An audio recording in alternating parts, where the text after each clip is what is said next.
What's going on, guys? Welcome back to the channel. You saw it in the thumbnail. We grabbed a 50 ml from Macy's of the new Dolce Gabbana The One Parfum, and we're going to be comparing it with the previous versions, the EDT and the EDP. And now they've rebottled the Eau de Parfum. I don't plan on getting that. I'm going to assume it's pretty much the same fragrance. I don't see that being a necessity. If you would like to see what the new EDP is, please go to Macy's and try it for yourself. EDT, very fresh. EDP, a little bit warmer. Ambery, sweet tobacco, a little bit of spices. A modern, yet timeless date night classic.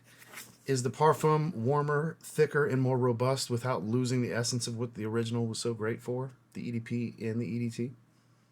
I sure hope so, because it was $155 for a 50 ml. That's where we're at with designers. Basic ass designers. Stay tuned.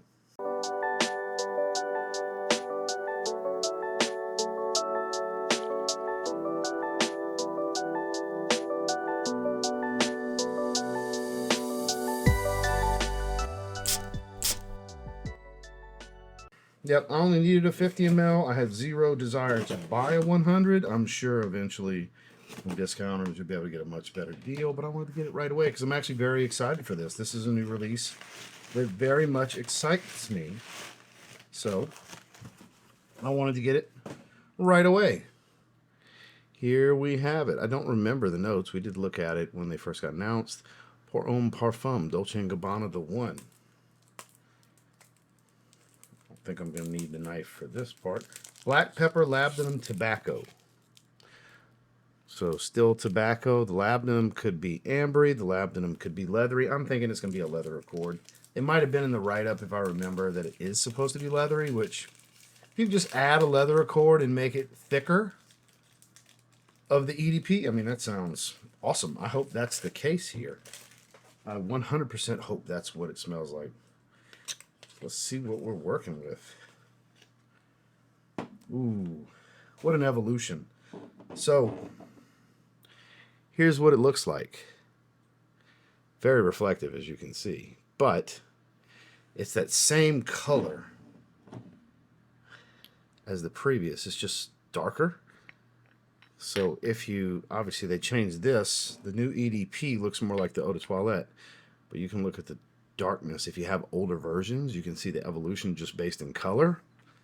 That I do like. So I grabbed this not that long ago. Believe it or not, it took me forever to grab this because it's so redundant to have with the EDT. There's not a huge performance difference. People over exaggerate on the weak performance of this. This is an 8 or 9 hour longevity fragrance for me. I think once the projection calms down, I think people give up on longevity, and that's just what they rate it at. And they're like, oh, it's a skin scent now. That shit don't count. No, it's really not a skin scent, but to each their own. Again, high hopes. I'm hoping this is like designer of the year candidate. They upgraded the atomizer. Very nice. So I'm going to give that a second. I don't want to breathe through my nose yet. Ooh, I couldn't help it though. The tobacco is more prominent than it is in the Eau de Parfum. Whoa, all right. Because look, I'm just waving it from. It is strong. So that's gonna make a lot of people happy. It's a little dry. It's spicy and earthy. Very warm. Very ambery. And it does come across a little leathery. It doesn't veer away from the EDP all that much. Let's give just one little shot of the EDP. So on my left hand, on the NWO hand, we've got the Eau de Parfum. On the hand with the rose, on the right hand, we've got the new Parfum. So, yeah, see, this is when you compare the two, the EDP is a little bit fresher. So the EDT would be wildly fresh compared to the new Parfum. Just a little bit of the tobacco here. Spice isn't over the top. It's more ambery and sweet than it is spicy and earthy. Whereas here, I feel like I'm getting a little bit more of a smoked nuance to it, like a soft smoked leather accord. Or it could be a soft smoke accord coming from this dry, earthy tobacco accord that I'm getting. It's one of the two or both are giving me a soft, smoky accord. Just a little bit. Trying to think if it reminds me of anything in particular. Almost like a designer take on a Amouage Journeyman because of the way it's dry and aromatic. Because that's incensey, that's very earthy, a lot of juniper for the aromatic, strong aromatic feel to it. Obviously, Journeyman is much more intensive and more niche overall. Qualities up there. It's more of a super masculine fragrance, whereas this is actually quite masculine when you compare it to the previous versions.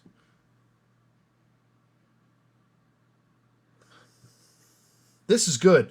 It kind of it falls in line with something along the lines of like 212 VIP Black Elixir. It doesn't have the same sweetness, but it's got that level of spice, and it's a little bit more leathery than that. But like maybe if you were to take some of the elements of Bad Boy Elixir, some of the elements of 212 VIP Black Elixir, and Dolce & Gabbana the One EDP, and kind of blend some of that together, like your core DNA of the One EDP with like the leather accord from Bad Boy Elixir and some of the spice enhancement from 212 VIP Black Elixir. I know that's robbing Peter to pay Paul just to say it's spicier and more leathery than the original. That's basically what I'm saying here. We got Parfumo pulled up. Let's see if there's anything beyond the 3 notes that are on the box. So Parfumo doesn't have it listed. I know iFragrance will, because that's where I initially saw it. Let's go to ifragrance.com, ifragranceofficial.com. All right. Let's go to the Scentopedia.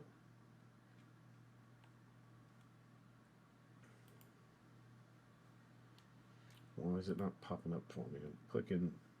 There we go, perfumes. Should be relatively towards the top. Let's see if page 3. Yep, there it is. All right. So, according to same notes, black pepper, labdanum, tobacco. So I'll put that on screen. Same thing that they put on the box. That labdanum is just as leathery as it is ambery. The amber DNA is here,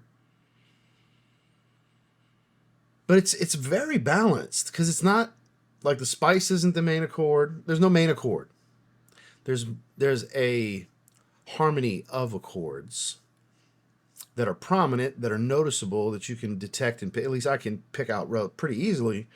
But I wouldn't say there's a star of the show here. The tobacco is not the star. The pepper is not the star. The amber and the sweetness, not the star. The smoke accord, soft, prevalent, there, relevant, but not the star of the show. Leather and tobacco, not star of the show. I mean, it's just everything's kind of playing a role here to make this very masculine, more so resinous than animalic type of fragrance. It's because it's very like amber incensey, maybe more so than leathery and earthy tobacco, but all of that is there. I think this is a really good release. Do I think it's like miles better than the EDP?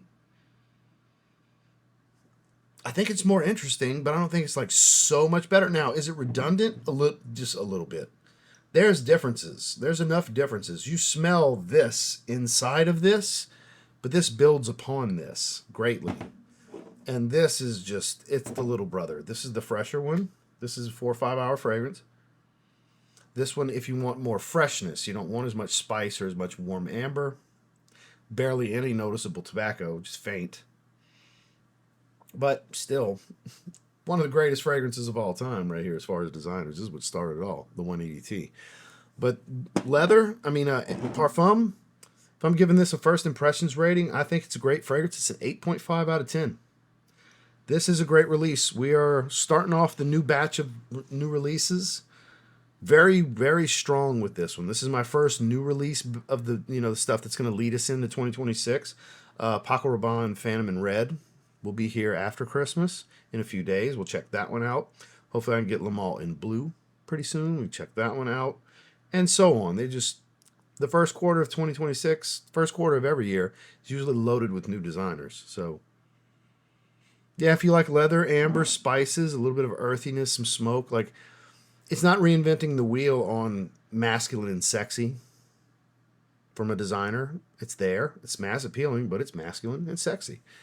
This is going to get a lot of compliments from people. You should definitely get out and try this, especially if you like the first two. You're probably going to love this one. This is the best of the bunch. So that's my initial impressions on the brand new Dolce Gabbana The One Parfum. Well, that's what I think, and I'm sticking to it. I am going to bring this with me to Louisiana.